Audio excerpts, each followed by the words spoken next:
اور بچپن میں جو ہمارے چھوٹے چھوٹے بچے حافظ ہو جاتے ہیں ان کا حفظ اتنا مضبوط ہوتا ہے کہ ان کو قرآن پاک یاد رکھنے میں اتنی محنت نہیں کرنی پڑتی۔ قدرت کا ایک نظام ہے، اور قدرت کے اس فیصلے کے پیش نظر مدرسہ اسلامیہ کے ابنائے قدیم نے یہ جو پروگرام بنایا، عام طور پر پورے قرآن پاک اور 20 پارے اور 10 پارے کا جو پروگرام بنتا ہے وہ بھی اپنی جگہ افادیت سے خالی نہیں ہے، لیکن یہ جو پروگرام ہے کہ چھوٹے چھوٹے بچوں کے اندر جہاں اما کا پارہ یاد کر لینا اور سورہ واقعہ اور سورہ یاسین کا یاد کر لینا، یہ ایک اہم بات ہے۔ اس سے بڑی بات یہ ہے کہ شوق اور رغبت کی وجہ سے ہمارے یہ بچے ان سورتوں کو یاد کر لیتے ہیں، آخری پارے کو یاد کر لیتے ہیں، لیکن اس سے بڑی بات یہ ہے کہ بچوں کا ایک مزاج بن جاتا ہے، اور یہ مزاج یہ ہے کہ قرآن پاک یاد کرنا چاہیے۔ مزاج بن جاتا ہے قرآن پاک سے نسبت اور تعلق کا۔ جب یہ مزاج بنتا ہے تو ہمارے بچوں میں دینداری آتی ہے۔ آج ضرورت اسی بات کی ہے کہ ہم اپنے بچوں کی اسی نہج پر تربیت کریں۔ زمانہ کدھر جا رہا ہے آپ کو پتہ ہے، دنیا بھر کی طاقتیں مسلمانوں سے اسلام چھیننے کے لیے اور مسلمانوں کو اسلام سے بے دخل کرنے کے لیے ہر جہت سے پروگرام کیا جا رہا ہے۔ اس موقع پر مالیگاؤں کا ہی ایک ٹیچر تھا، اس سے پوچھا گیا کہ حضرت عائشہ رضی اللہ تعالی عنہا کا حضور پاک صلی اللہ علیہ وسلم سے کیا رشتہ تھا؟ کہ میں ان بچوں سے پوچھوں گا کتنے لوگوں کو معلوم ہے کہ حضرت عائشہ اور حضور کا رشتہ کیا تھا؟ ہاتھ اٹھانا۔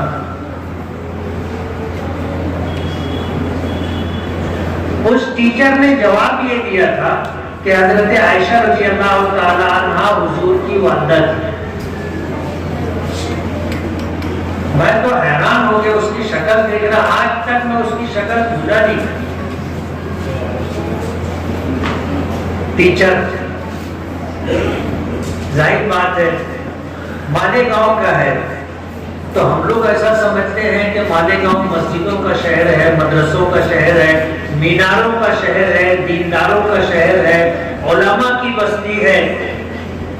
یہاں پر جو ہے ہر گلی میں حافظ قرآن ملیں گے، ہر گلی میں عالم دین ملیں گے۔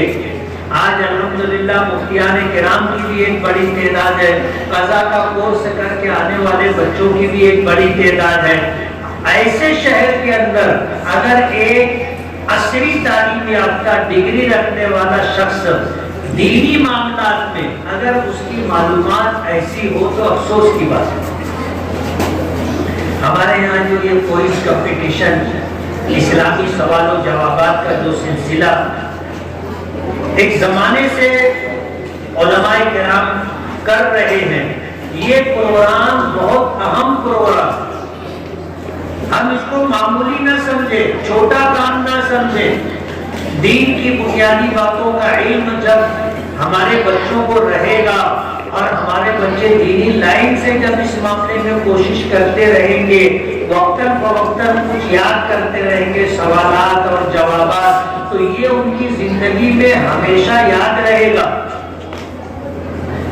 اور ایسا موقع نہیں آئے گا جس معاملے سے ہم لوگ گزر چکے کہ تعلیم یافتہ لوگوں کو بھی اپنے حضور کی سیرت کی اتنی موٹی موٹی باتیں بھی معلوم نہیں، یاد نہیں۔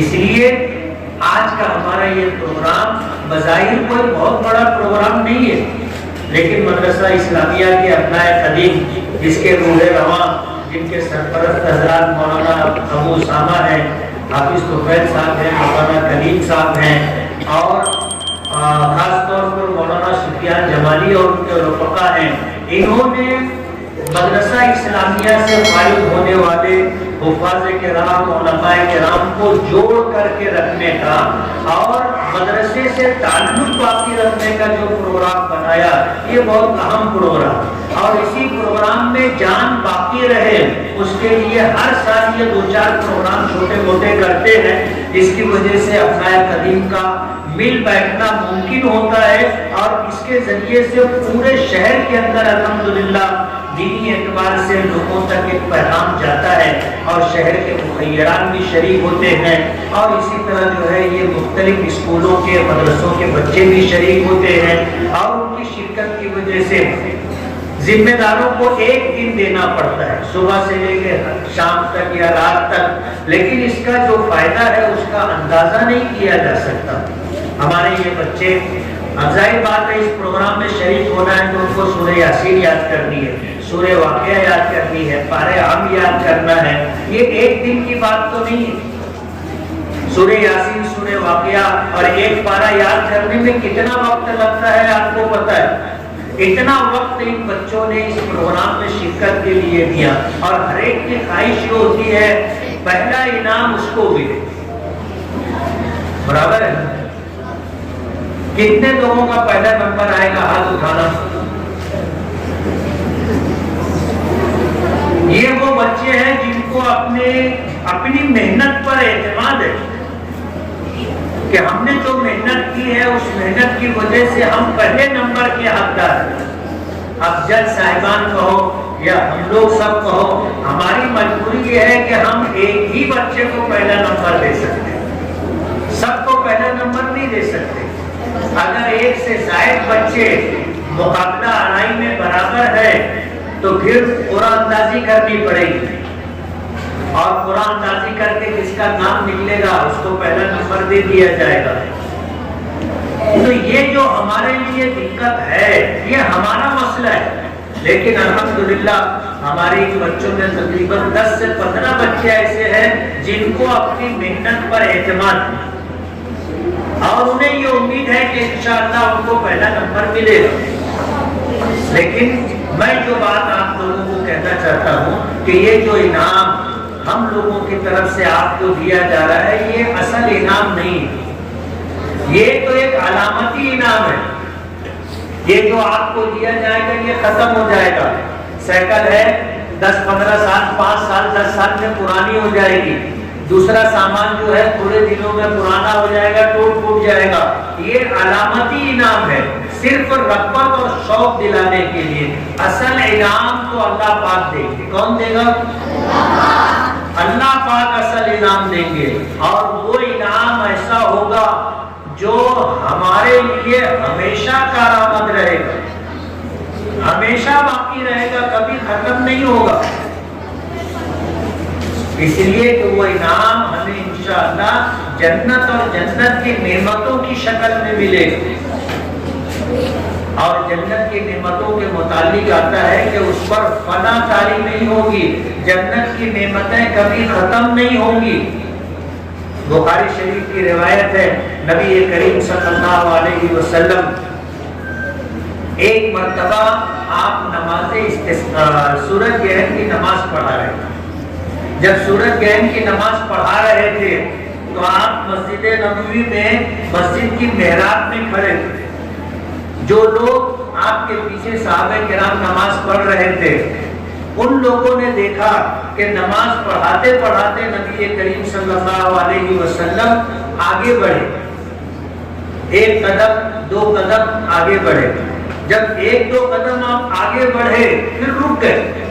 صحابہ کرام جو پہلی صف میں تھے انہوں نے دیکھا کہ حضور نے اپنا ہاتھ آگے بڑھایا، لیکن پھر اپنا ہاتھ روک لیا، اور اس کے بعد پھر یہ ہوا کہ نماز پڑھاتے پڑھاتے درمیانی نماز میں آپ پیچھے ہٹنے لگے، 1 قدم 2 قدم 3 قدم۔ اب پہلی صف میں جو صحابہ کرام تھے حضور کے پیچھے ہٹنے کی وجہ سے وہ سب بھی پیچھے ہٹنے لگے۔ اب پہلی صف پیچھے ہٹی تو جو دوسری صف تھی وہ بھی پیچھے ہٹنے لگی، پھر تیسری، چوتھی، پانچویں، آخری جو صف تھی وہ دیوار سے لگ گئی۔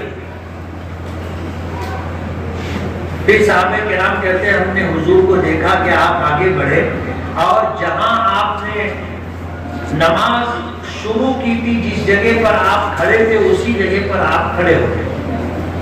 اب اس کے بعد نماز مکمل فرمائی۔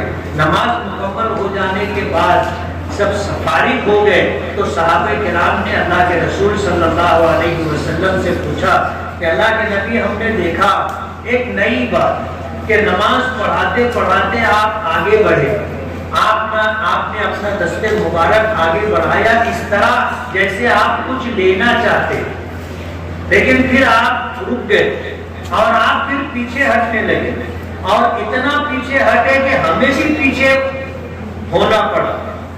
تو یہ نئی بات ہم نے نماز میں دیکھی، کیا بات؟ تو حضور پاک صلی اللہ علیہ وسلم نے فرمایا کہ نماز کے دوران جنت میرے سامنے لائی گئی اور میں نے دیکھا کہ جنت سامنے لائی گئی، انگور کی بیل ہے اور اس میں انگور لگے ہوئے ہیں۔ میں آگے بڑھا اس نیت سے کہ میں انگور کا ایک خوشہ لے لوں۔ جب انگور کا ایک خوشہ میں بیل سے توڑ لوں، پھر مجھے خیال آیا کہ جنت کی نعمتوں پر فنا نہیں ہے۔ اگر میں انگور کا ایک خوشہ توڑ لیتا تو قیامت تک آنے والے انسان اسے کھاتے رہتے، لیکن وہ انگور کا خوشہ ختم نہیں ہوتا اور پھر ایمان بالغیب باقی نہیں رہتا۔ ہم لوگوں کو اللہ نے جو ایمان دیا ہے یہ ایمان بالغیب ہے، اور بالغیب کا مطلب یہ ہے کہ ہم نے جنت اور جہنم کو دیکھا نہیں ہے، جنت کی نعمتوں کو دیکھا نہیں ہے، اللہ کو دیکھا نہیں ہے، لیکن ہم مانتے ہیں۔ یہ چیزیں ہماری نظروں سے غائب ہیں، ہم نے دیکھا نہیں لیکن ہم مانتے ہیں۔ یہ ایمان بالغیب ہے، اور ایمان بالغیب ہی اللہ کے نزدیک معتبر ہے۔ ایمان بالمشاہدہ یعنی دیکھ کر کے ایمان لانے کا اعتبار نہیں۔ قرآن کریم میں حضرت موسیٰ اور فرعون کے متعلق آتا ہے کہ جب اللہ پاک نے بنی اسرائیل کو نجات دینے کا فیصلہ کیا، فرعون کے ظلم و ستم سے بچانے کا فیصلہ کیا، تو مصر سے انہیں نکلنے کا حکم دیا۔ اب جب حضرت موسیٰ علیہ السلام سب کو لے کر کے چلے بنی اسرائیل کو، تو سامنے دریائے کلزم آ گیا، راستہ بند تھا، دریا میں آدمی بغیر سواری اور بغیر کشتی کے بغیر جہاز کے کیسے پار کرے؟ اللہ نے راستہ بنا دیا، پانی ہٹ گیا، دونوں طرف رک گیا، ندی کی سطح دریا کی سطح نظر آنے لگی، راستہ بن گیا۔ حضرت موسیٰ علیہ السلام بنی اسرائیل کو لے کر کے اس میں داخل ہو گئے، بیچ میں پہنچے، فرعون اپنا لشکر لے کر کے آ گیا۔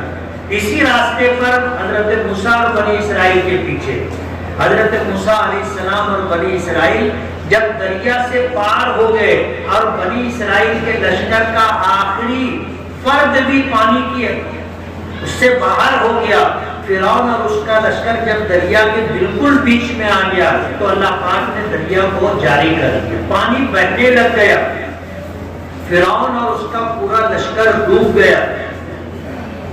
حدیث پاک میں آتا ہے کہ اب یہ اپنی جان بچانے کے لیے ہاتھ پیر مار رہے تھے۔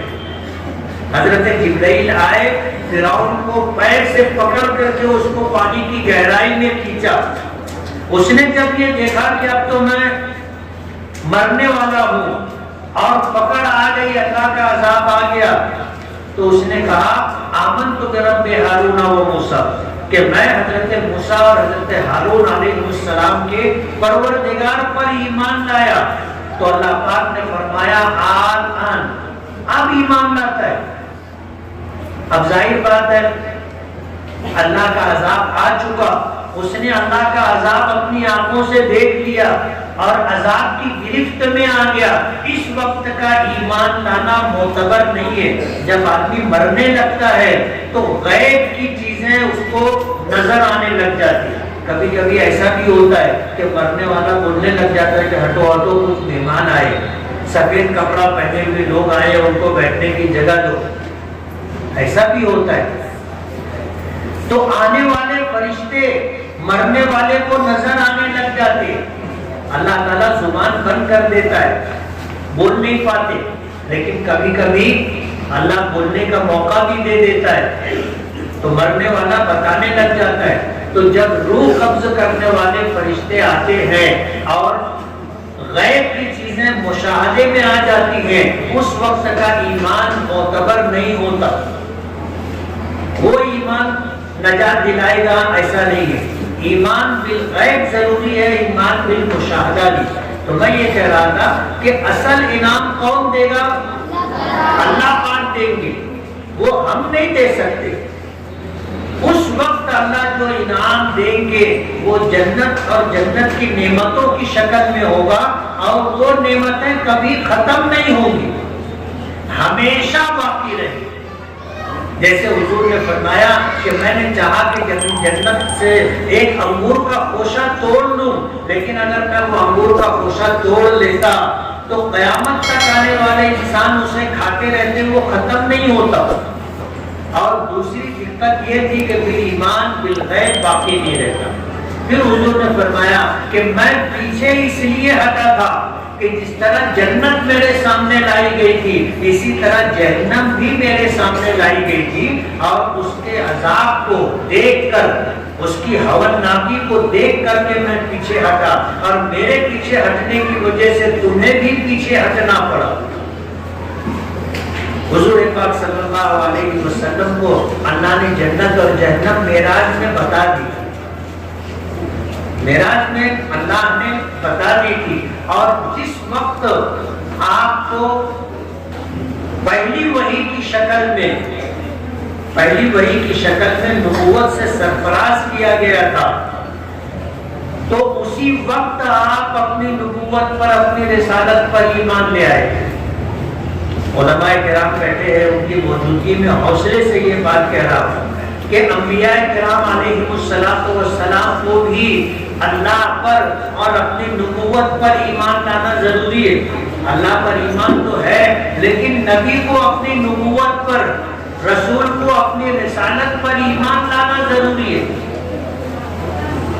اور مختلف مواقع پر نبی کریم صلی اللہ علیہ وسلم نے اس کا اظہار بھی فرمایا کہ اشہد بانی رسول اللہ، کہ میں اس بات کی گواہی دیتا ہوں کہ میں اللہ کا رسول ہوں. آپ نے مختلف مواقع پر اس کا اظہار کیا. تو نبی کو، رسول کو اپنی نبوت اور رسالت پر ایمان لانا ضروری ہے، لیکن ولی کو اپنی ولایت پر ایمان لانا ضروری نہیں.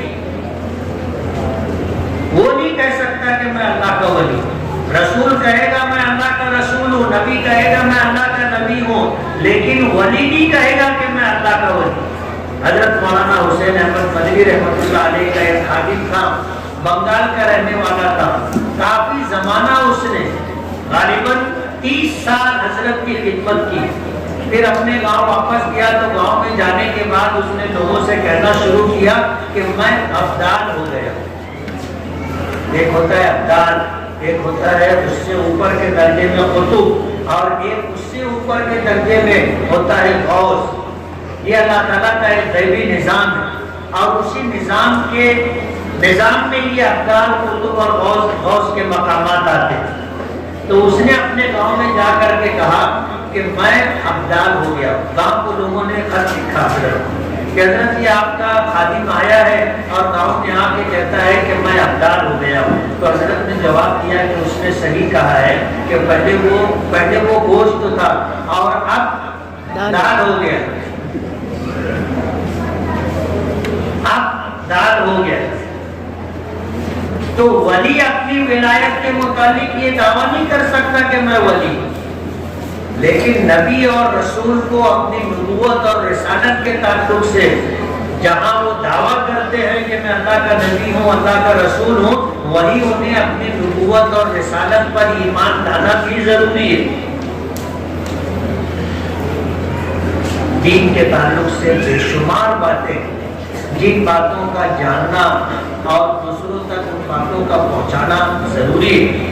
میں مدرسہ اسلامیہ کے ابنائے خدیب جو الحمدللہ جس وقت سے انہوں نے اپنا یہ پروگرام بنایا، ہر سال الحمدللہ پروگرام کرتے ہیں، اور آج کا یہ پروگرام بھی الحمدللہ بہت اہم پروگرام. ہم میں سے اچھے بڑے لوگوں کو سورہ یاسین یاد نہیں رہتے.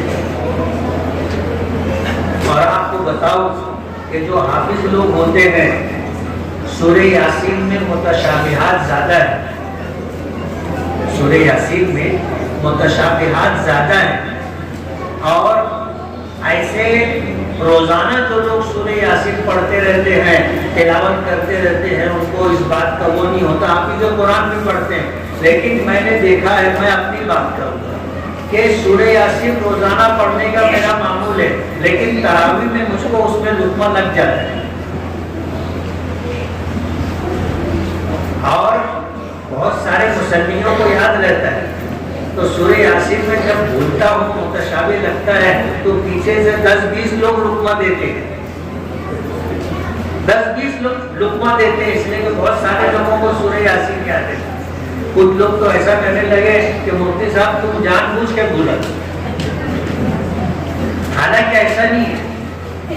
سورہ یاسین بہت اہم سورت ہے، قرآن پاک کا دل کہلاتا ہے، لیکن اس میں متشابہات بہت ہیں۔ اب جو حافظ ہیں جن کو متشابہ کا پتہ ہے وہ میری اس بات سے اتفاق کریں گے کہ اس میں متشابہات ہیں، اور جب آدمی تراویح وغیرہ میں پڑھتا ہے، تلاوت کرتا ہے، اور اس کو یہ پتہ رہے کہ پیچھے بہت سارے لوگ ہیں جن کو سورہ یاسین یاد ہے، تو ایسا ہو جاتا ہے کہ آدمی بھولتا ہے، متشابہ لگ جاتا ہے۔ چھوٹے چھوٹے بچوں کو سورہ یاسین یاد ہو جائے، سورہ واقعہ یاد ہو جائے، یہ بہت اہم ہے۔ سورہ یاسین قرآن پاک کا دل کہلاتا ہے، قرآن پاک کا دل، اس کی بڑی فضیلت ہے۔ سورہ واقعہ کی بڑی فضیلت ہے۔